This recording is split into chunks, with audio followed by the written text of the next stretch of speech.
Capitol Report is a production of Senate Media Services. It was budget forecast week at the Capitol, with officials projecting a $17.5 billion surplus. This week, Governor Tim Walz and legislative leaders react. Budget officials provide detail and context, and both the GOP and DFL begin outlining priorities. Stay tuned for this week's Capitol Report.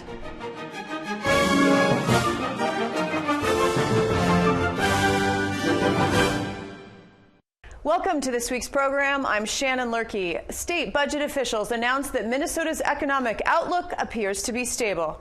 Despite the inclusion of inflationary calculations due to a new law, the state continues to have a projected $17.5 billion budget surplus. And now it's time for lawmakers to craft the state's next two-year budget. Governor Walz and legislative leaders responded to the news. Minnesota is strong in so many areas, but there's a vulnerability in an aging population in a northern tier state with high personal incomes. All of those things require us to strategize. How do we make this a welcoming state? How do we make sure, when we say welcoming, that's everyone that's here? How do we make sure we continue to reduce the cost for people to decide to have children and go back into the workforce? And how do we make sure our education system is providing the skill sets necessary for people to be able to participate across? We think all of those things in this budget is exactly what it's going to take. We've been coasting for far too long on past educational rankings, and we're falling behind. Thousands of Minnesotans struggle with the cost of health insurance premiums and co-pays that they can barely afford, poor coverage, and in some cases unaffordable prescription drugs. Every day there are Minnesotans who find it hard to make ends meet, struggling with the rising cost of childcare, housing, and other necessities. House DFLers will focus on reducing costs to help Minnesotans enter and stay in the workforce, like job training, education, child care assistance, and paid time off to care for our loved ones when we need it. We are going to prioritize Minnesotans who are working hard every day to afford their lives. We are united in continuing our work to improve the lives of Minnesotans. This new and final forecast for the session will inform our work, but it will not change our values and our priorities. When we are done, Minnesotans will see stronger schools that help students, safer communities, a cleaner climate, more freedom and expanded rights, and stability in their lives with more money in their pockets through targeted tax relief. So where do those dollars come from? That's coming from Minnesota taxpayers, businesses, individuals that are moving forward in this state and really seeing the burden of tax impact their bottom line in their pocket. You know, Republicans have controlled in one body or another for the last 6 years one of the legislative bodies. We've really put an emphasis on how do we ensure that Minnesota families can afford to live in this state. It has been the forefront of our priorities, and really this is the fruit of the work that we have done, not only investing in state government and education and in communities, but also trying to reduce taxes for the middle class, trying to make sure that elderly are not getting taxed on their Social Security income. These are the things that we really put forward as priorities. Jim Schowalter is the commissioner of Minnesota's budgeting agency, and he joins me now to provide more details about the budget forecast. Thanks for being here. Thank you. I always like to start with the picture on the cover of the forecast book. This year, it's two classic cross-country skiers forging straight ahead on a groomed path in pristine conditions. Does that sum up the view of the state's budget situation? No. but probably the first thing that everyone should know is we were drawn to the picture because there was a lot of snow. You know, we were preparing the forecast, we were watching all the warnings of snowstorms, and so it seemed appropriate to have a lot of snow on the cover of this particular forecast. I would actually say that there's a couple of things that are parallel. One is that, as steady as she goes. It's like, it's a flat terrain. That's kind of what we're seeing right now, that this forecast is pretty similar to what we had anticipated in the last forecast. In addition, looking forward into the next couple of years, it's like things are at a fairly steady kind of pace. But I would actually say where we're at the beginning of a biennium with the legislature set to figure out the path of the next couple of years, it's more like, is it this trail or do we go over this trail? There's all kinds of different directions that we could still go. So we can't see over the horizon, and there's a lot of options. Yeah, that's right. So the projected surplus, as you just mentioned, now is about the same as it was in the November forecast. The difference being the February number has included an inflation calculation thanks to a new law that was passed just last week. Republicans argue that calculating inflation on the spending side automatically grows the size of government. What's your view on that? I disagree, but I understand the argument. And either way, I think the important function of the forecast is to get everyone the information about what's going on in the economy, what's happening, how that impacts state revenues and spending, and pulling it all together so that everyone can orient where they're at. Fighting over what the number is less important to me than the process of getting everyone oriented to where we're at, what are the risks, what are the challenges, what are the opportunities.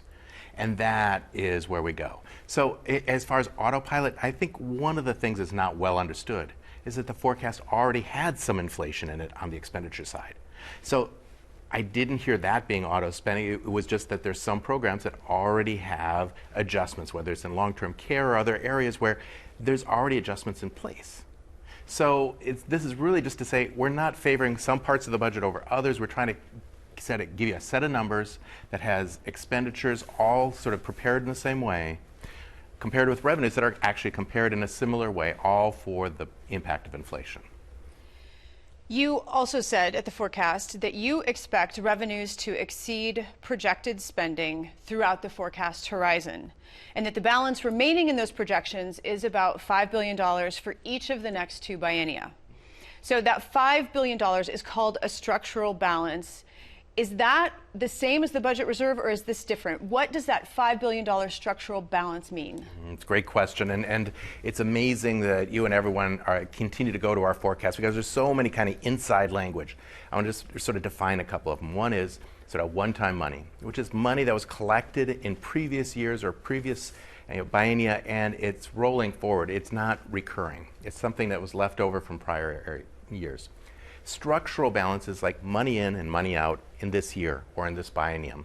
And when I said there was $5 billion in structural money, it meant that in that biennium, in that 2-year period of 24-25, that we were expecting to collect about more than $5 billion more than we were expecting to spend. So that's basically an opportunity for the governor and the legislature to change the law, whether it's to reduce taxes, reduce spending, increase spending, to adjust given that orientation of where we're at. So lawmakers and the governor will decide how that $5 billion should be used going forward. But additionally, then, we are still left with $12.5 billion that is truly one-time money that could be used maybe to start a paid family medical leave program, the upfront costs for that, or refunds to taxpayers even above and beyond, tax cuts, or perhaps a bonding bill. Do I have that right? Yeah, that's right. There's that one-time money, that carry forward is most appropriately used for one-time purposes, because once you spend that $12 billion, it's gone. You won't get to spend it again in the 3rd or 4th year or the 5th year of the future budget forecast. So those are some one-time things that really change policy, help people, and move the dial on how our communities work and the success of Minnesotans. There's a lot of those ideas out there. They're great. And that's going to be part of the debate. I think the challenge is always, that's a lot of one-time money. And so how do we use it constructively and smartly so that we don't create obligations going into the future and also have maximum impact, so that we're not just spending it because we can, but we're actually really thoughtfully, carefully making sure that we have really big impact in our communities. Is it conceivable that the legislature could discern such an important decision in session sometimes feels long, but sometimes goes in the blink of an eye?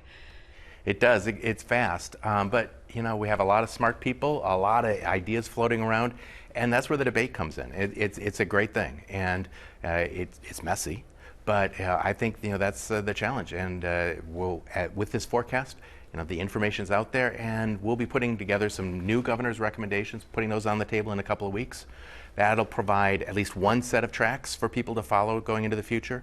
But then the House and Senate both will make their own decisions, and we'll see where we go. I mentioned a bonding bill just a moment ago, and a budget session is typically not a bonding session, but there does seem to be a lot of interest in a bonding bill this year, maybe even 2 bonding bills this year. How much can the state responsibly borrow for a traditional bonding bill, or should the state not borrow and use the surplus, or a combination of both? What are your thoughts on that? I love that question, and we actually got that question in a cold day when we released the last capital budget about a year ago. And it was, the budget was already anticipating a surplus, and it was like, why would you go borrow? And the answer is a couple things. One is it's a program. It is an ongoing set of investments by Minnesota in the infrastructure and communities of the state that shouldn't be just driven if we have good budget times or bad budget times. And that bonding element is part of that. The other thing is, because of the bonds, it's a long-term investment with multi-year payout.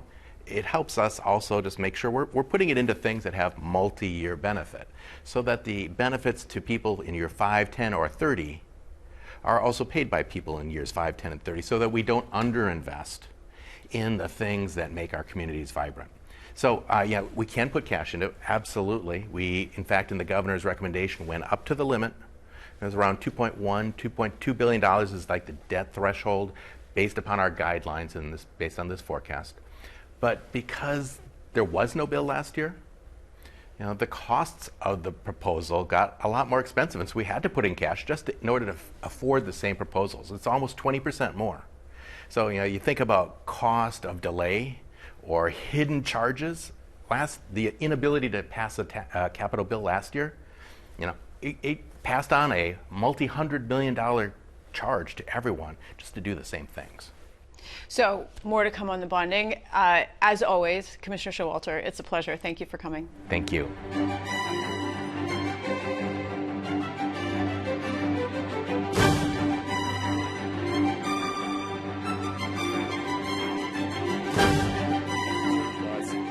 Senate and House Republicans called a press conference to propose a plan to give back $13 billion of the surplus in tax relief. So this is a historic moment in Minnesota, an opportunity to really reform our policies, our fiscal policies in this state, to begin partnering with Minnesotans again, to help create an opportunity in this state to get that money back to Minnesotans. So we've come up with 4 different ideas here to help Minnesota.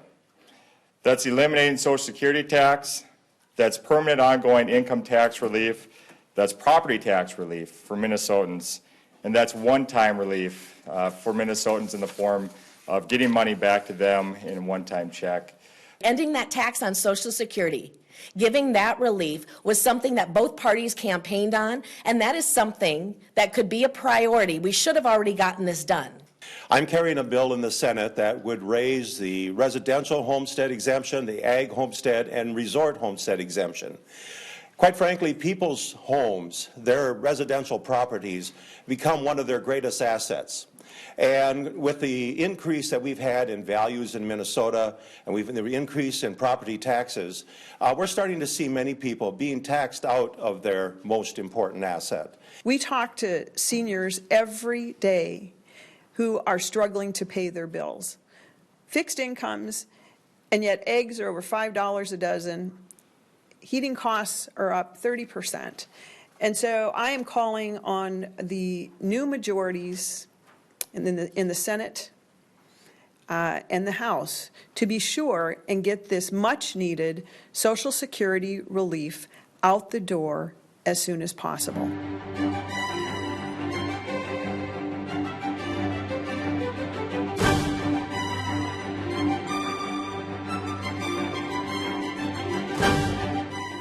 The Minnesota legislature is in a budget-setting session, and budget officials have released the February state budget and economic forecast, providing a snapshot of the state's economic health. State economist Kalambokidis joins me now to talk about the current state of Minnesota's economy. Welcome. Thank you. So there's a fair amount of hand-wringing lately about the state of the United States economy, and economists have been all over the board talking about tailwinds and headwinds and soft landings and other recessionary concerns. Which trends do you find most meaningful when trying to read the economic crystal ball? Yeah, this is a really interesting time where We're in a situation where good news is bad news on the U.S. macroeconomic front, where when economic data come in hot, so to speak, for instance, labor market being stronger, more jobs than expected, more consumer spending than expected, that seems like that can feel like good news on one side, but bad news in the sense that means the Fed is going to try to raise interest rates further or keep them higher longer to try to slow the economy. So it's very hard to know when the news comes in whether it's good or bad. So I'm eager to watch things like how the job market is growing and whether it's growing at a pace that is sustainable, or is it growing so fast that wages are going to go up faster, and that's going to push up inflation, which causes the Fed to raise interest rates. So, trying to look for that Goldilocks economy, that it's not too fast, not too slow, but sort of just right. Everything is just right. So we're going to talk about some of those elements that you just mentioned there. We're going to try to break it down. Before we do, IHS Markit, the state's macro consultant, in the November forecast predicted a deeper and longer recession than they do now in this forecast, the February. They're calling this recession, quote, mild by historical standards, with a recovery that could begin as early as the third quarter of this year. What's changed to make them more optimistic for the state of Minnesota? Yes, some of the U.S. macro data that has come in since November has helped make them a little more optimistic. So job growth came in stronger than they expected. Consumer spending came in stronger than they expected, and inflation, importantly, came in lower. So prices are still rising, but they're rising at a lower pace, and that helped them come to the conclusion that maybe the Fed would not have to act more aggressively, and that maybe this downturn that they still do expect will be shorter and start later than what they had thought before. At the presentation, you talked about the recession as an investment-driven recession because consumer spending remains strong. You said that business investments would decline, and you used the residential construction sector as an example. And it made me think of the 2008 recession and what that did to Minnesota's housing stock, and the fact that now we're reaping that in terms of a lack of affordable housing, a lack of homes for people. Is the state's housing shortage potentially going to worse if that same thing is kind of happening right now, where builders are slower to build? Yeah, I think that might be possible. It may be too early to know yet.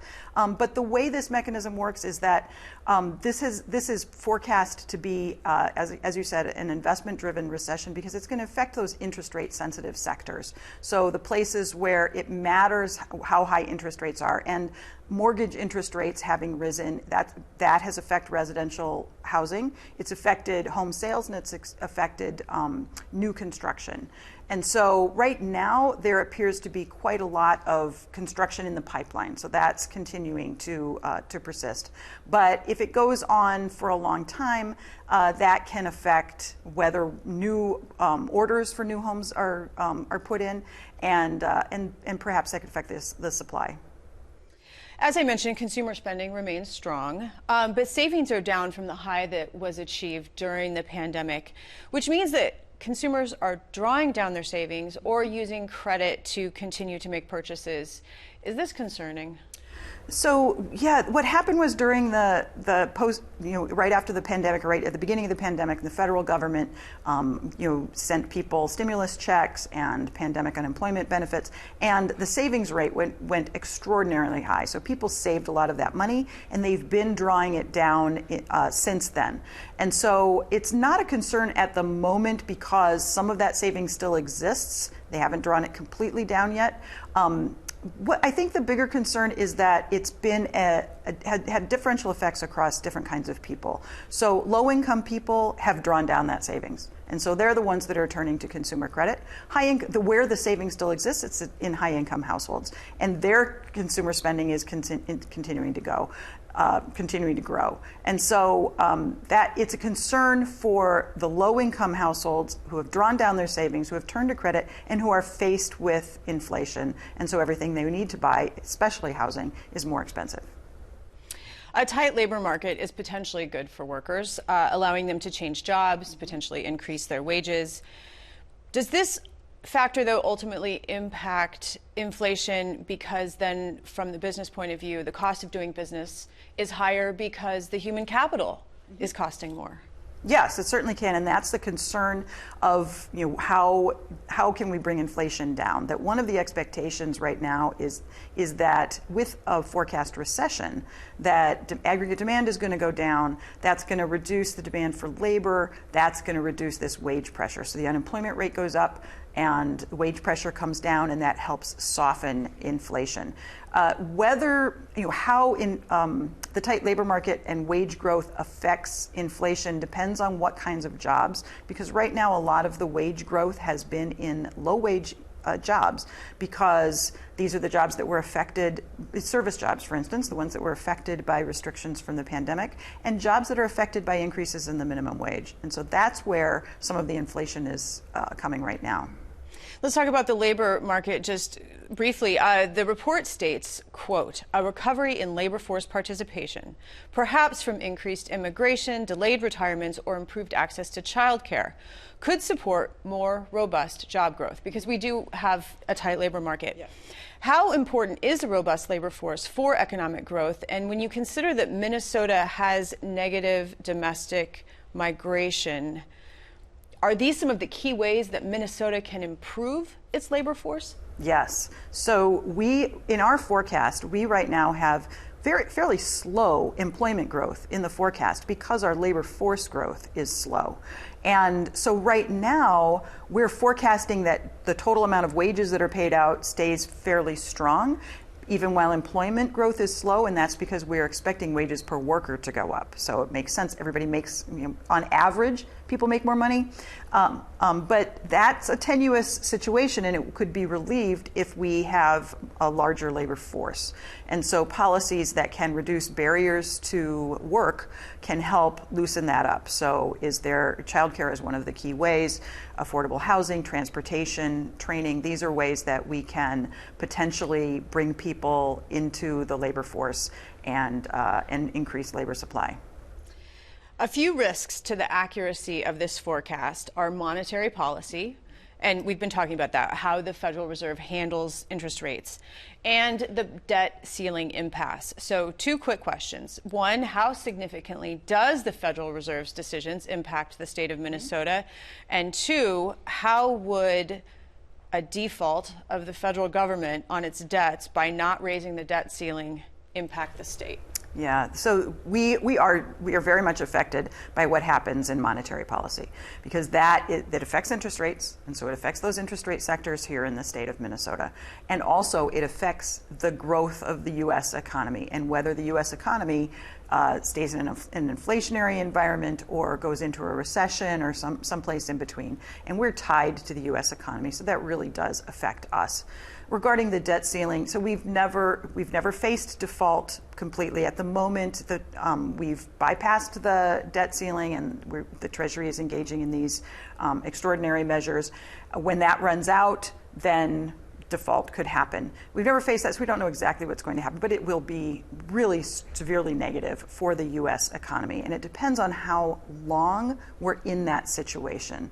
So is it a short-term situation, or is it a longer-term situation?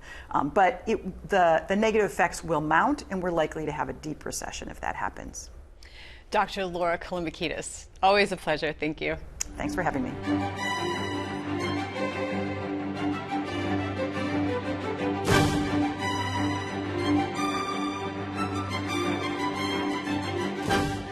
As deadlines loom, lawmakers are rolling out proposals that would rely on funding from the $17.5 billion surplus. Recently, Senate and House DFLers called for free college tuition. The program will be effective fall 2024, with nearly 59,000 students receiving an award. That includes 32,000 in Min-State two-year colleges, 13,000 Minnesotans at our state 4 years, and 13,000 at the University of Minnesota institutions. Tuition increases are not state revenue, they are a tax. And those declining enrollment numbers show that we have taxed that population to the max, and they're simply not going to take it anymore. So this targeted investment to low-income families will help level the playing field by removing tuition barriers and providing extra support to students in need. We're at a breaking point here. We are at really a crisis in terms of enrollment. And if we do not do something to address this declining enrollment because of increased tuition costs, it's going to be to the point where we're going to have to start talking about which campuses are we going to close in the state. This is a choice that we've made. The crisis that Senator Kupek and Representative Pawlowski were just talking about is a crisis of our own making. We have actively decided to disinvest in higher education in the past 30 years. And that means it is both our obligation and our opportunity to solve that problem. Republicans urged the creation of a special revenue fund to improve student literacy. Only half of Minnesota students can read at grade level. And I'm going to say that again, half. That's a tragedy. The surplus provides us with a unique opportunity to reset our priorities and fix our approach to literacy with real investments in the science of reading, which are then real investments in our schools and in our students. This establishes a special revenue fund, not unlike a disaster relief fund, from which schools can apply to cover costs related to aligning their curriculum and instructional practices to the science of reading. We know that there are people who have vested interest in keeping the system the same. And yet we are here today to say that we are drawing a line in the sand and that it is time for us to only invest in the science of reading. This is not a Republican issue. It's not a Democrat issue. This is a Minnesota issue. This should be as bipartisan as it gets. And what we haven't seen so far this session is any priority being given to the critical literacy needs of our kids. And DFLers advocated for a significant investment in affordable housing. Housing is a foundation on which we all build our lives. A safe place to come home to at the end of a day of school or work. A place where we build memories, do homework, and spend time with our loved ones. Homes are where we care for our children and our parents, where we rest and heal, where we dream and plan. Without stable housing, everything else can fall apart. 25% of Minnesotans are paying at least 30% of their income for housing. And 22% of all renter households in Minnesota are paying 50% or more of their income. That's over 130,000 households. These numbers are unsustainable, and we have an opportunity to help close the gap.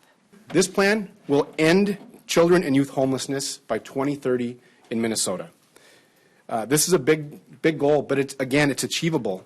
And we do so in large part by ensuring every low-income family with children has access to a state-based housing voucher. This is a game changer in our work to end childhood poverty, a goal that we share with Governor Walz.